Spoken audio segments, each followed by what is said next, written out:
find out more about me on Facebook, because I update my status reports every hour. Yep, that's the glamorous life.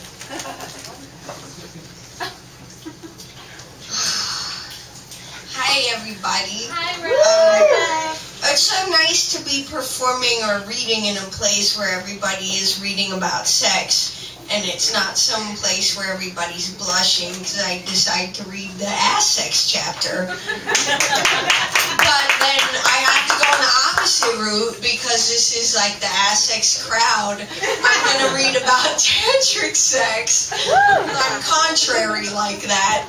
So I wrote this column for nerve.com called I Did It for Science. I wrote it for 2.5 years, and every month I had to do a new sex experiment, whether it was going to an orgy or working as a stripper, working as a nude house cleaner, taking a fellatio class. I would start out with a hypothesis, and then I would do the experiment, and then I would come to a conclusion.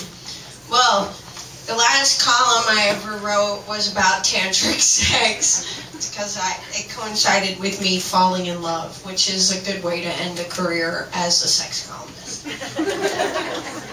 These chapters are really long, and you guys have been here for a while, and I think I have sugar shock in my...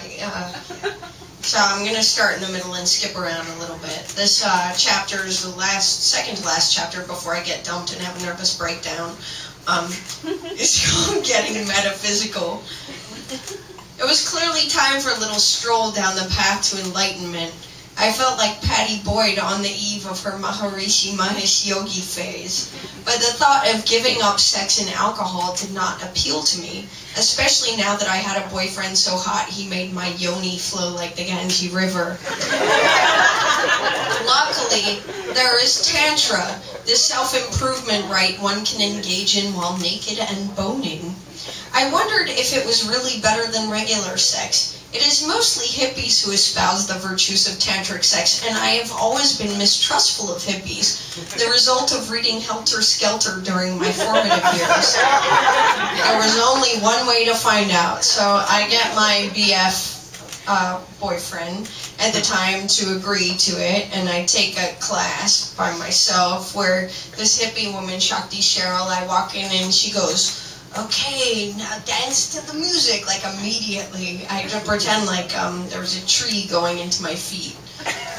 So we'll skip to the actual nudity and boning.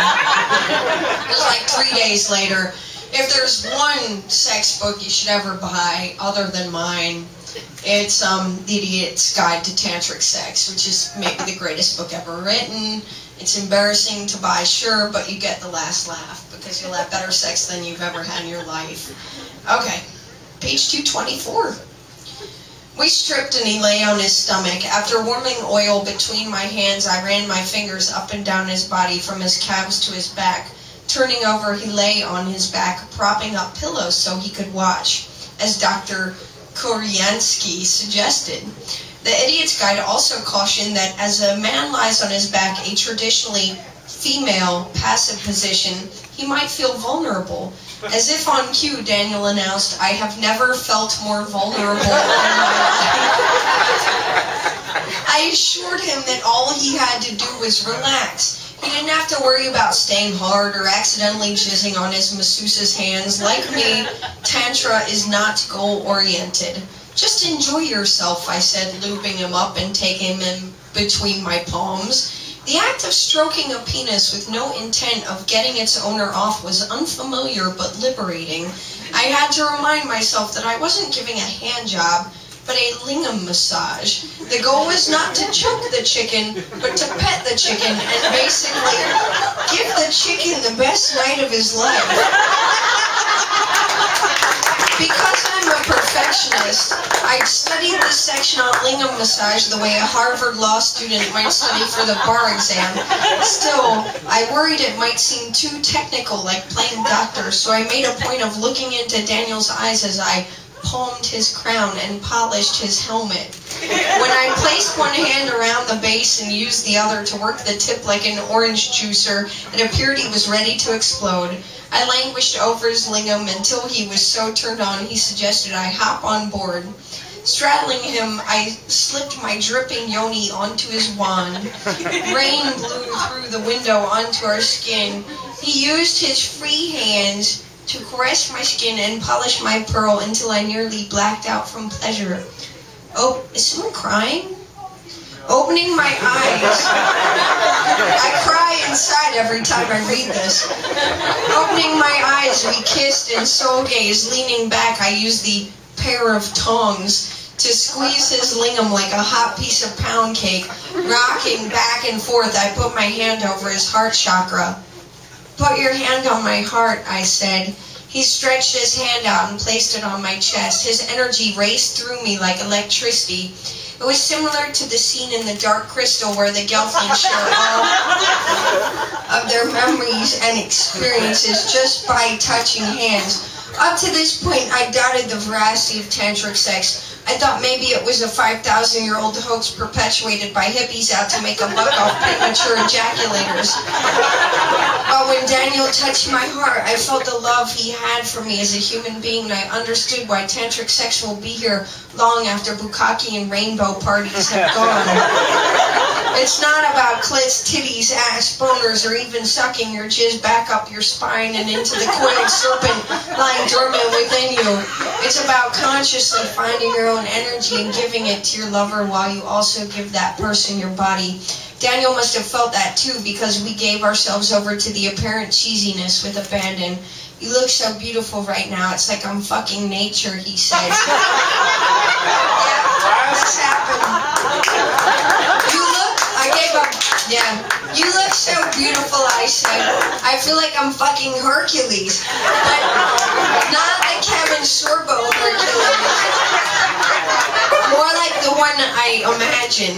He looked at me with so much reverence, I felt like Cher, Aphrodite, Galadriel, and Demeter rolled into one. It was hard to believe we were still in a tenement on the Lower East Side. I half expected Pegasus to circle above my head.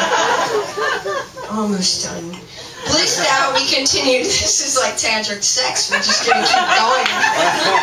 Blissed out, we continued slowly flopping around on my bed in a dizzying display of positions, mindfully soul-gazing and breathing together. When we did pick up the pace, Daniel had to pull out a few times so as not to blow his load. At one point, we took a break, drank Budweiser, and ate chocolate. My research uncovered several methods for delaying orgasm, and though none of them mentioned Budweiser, taking a break was suggested.